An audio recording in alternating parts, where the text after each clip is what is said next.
नमस्कार. जय महाराष्ट्र.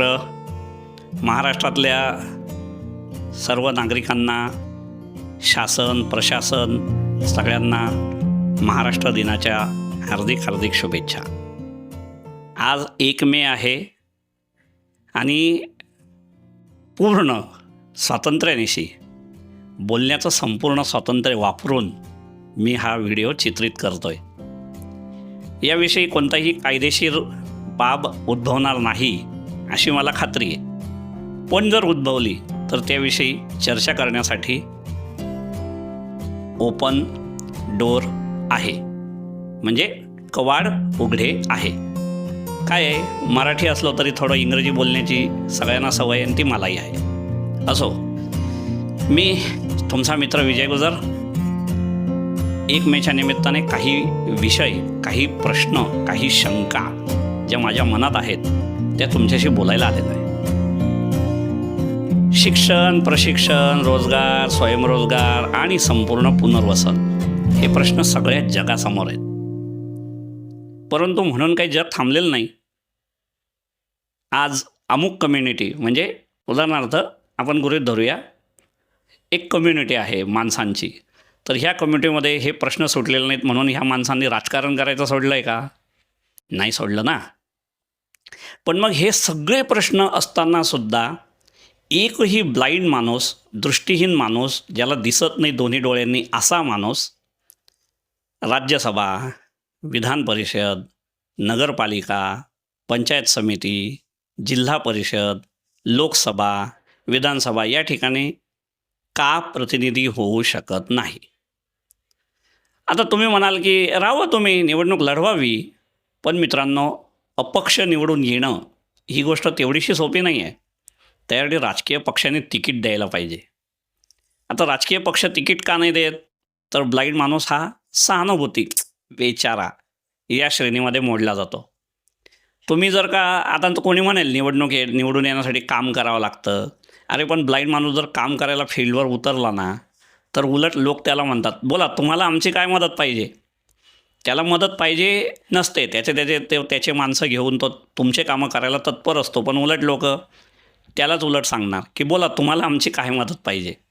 असा अनुभव मला आलेला आहे. मी अनुभवाशिवाय ही गोष्ट बोलत नाही. असो, दुसरी गोष्ट, आता कोणी म्हणेल की याच्यासाठी कायद्यात बदल करावा लागेल. काहीच गरज नाही. सगळ्या राजकीय पक्षांनी जर ठरवलं, आता उदाहरणार्थ विधान परिषद आणि राज्यसभा, एकदा ठरवून बघा. जिल्हा परिषद, पंचायत समिती वगैरेमध्ये जे स्वीकृत सदस्य आहेत तिथे एक अंध माणूस बसवून बघा. जिल्हा नियोजन समितीच्या बैठकींमध्ये आमदार कोट्यातून एक ब्लाइंड माणूस, दिव्यांग म्हणजे दृष्टीहीन माणूस बसवून बघा. या विधान परिषद आणि राज्यसभेत एक अंध माणूस पाठवून बघा राजकीय पक्षांनी. राज्यपाल कोट्यातून एक अंध माणूस नेमून बघा. 10-15 हजार अँग्लो इंडियन असतील महाराष्ट्रामध्ये, कमी असतील. त्यांना जर इथे प्रतिनिधित्व आहे, अर्थात त्यांच्या प्रतिनिधित्व आपला विरोध नाही, परंतु त्यांना जर इथे प्रतिनिधित्व आहे तर महाराष्ट्रातल्या 2-3 लाख अंध लोकांना प्रतिनिधित्व का नको? बरं, आता तुम्ही म्हणाल की अंध माणूस नेमकं तिथे जाऊन काय करेल? तिथे बरेच काम असतं, हे असतं, ते असतं. बघूया ना, एकदा करून तर बघा. मला एक म्हणायचं आहे, समजा एखाद्या अंध माणसाने काम नाही केलं तर ते तर तुमच्याही बाबतीत होतं ना. म्हणजे सामान्यांच्या बाबतीत एखादा नगरसेवक 5 वर्ष फिरकतच नाही, एखादा आमदार येतच नाही. तसं झालं, एखादा फेल होईल, परंतु सगळेच फेल नाही होणार.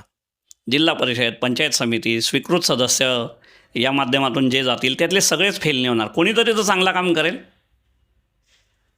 त्यामुळे माझं असं मत आहे की राजकीय पक्षांनी या गोष्टीकडे लक्ष देऊन ह्या महाराष्ट्र दिनी असा संकल्प केला पाहिजे की आजपासून ज्या निवडणुका होतील त्या निवडणुकीत स्वीकृत सदस्य म्हणून का असेना किंवा नियुक्त सदस्य म्हणून का असेना, कारण लोकांमधून अंध माणूस निवडून येणं तोपर्यंत शक्य नाही जोपर्यंत लोक सहानुभूती किंवा बिचारा ह्या श्रेणीत अंध माणसाला बघणार नाही. तर त्यामुळे लोकांमधून निवडून येणं शक्य नाही. आणि पहिल्याने काय होतं, इतरांना काम केल्यावर संधी मिळते, पण ब्लाइंड माणसांच्या बाबतीत असं आहे, पहिले संधी द्या आणि मग ते काम करतील. विकलांग, अपंग, डिसएबल अशा ज्या नकारात्मक गोष्टी आहेत ना, नकारात्मक शब्द आहेत ना, ते बंद करून दिव्यांग हा सर्वमान्य शब्द नसला तरीसुद्धा सकारात्मक शब्द आणलेला आहे. मग ही सकारात्मकता फक्त शब्दातून आणायची आहे का? तर नाही, ती कृतीतून आणूया. आणि म्हणून या शासनाला माझं असं आव्हान आहे, शासनातल्या सर्व पक्षांना माझं असं आव्हान आहे, विरोधी पक्षांना पण माझं असं आव्हान आहे की तुम्ही एक एक प्रतिनिधी एकदा बसवून बघा. 5 वर्ष काम नाही केलं ना तर हाकलून द्या, परत संधीच देऊ नका. पण एकदा देऊन तर बघा काय होतं आहे बघा. तर समजा सगळ्या महानगरपालिका, नगरपालिका, वर उल्लेखित सर्व संस्थांमध्ये समजा तुम्ही 100 ब्लाइंड माणसं बसवले, अंध माणसं बसवले. त्यातल्या 35ला पासिंग आहे, म्हणजे प्रत्येक ठिकाणी त्यातले 35 लोकांनी जर काम नाही केलं ना तर तुम्ही पुन्हा ब्लाइंड माणसांना बघू पण नका, त्यांचं मतदानसुद्धा गृहीत धरू नका, बिनधास्त हाकलून द्या त्यांना.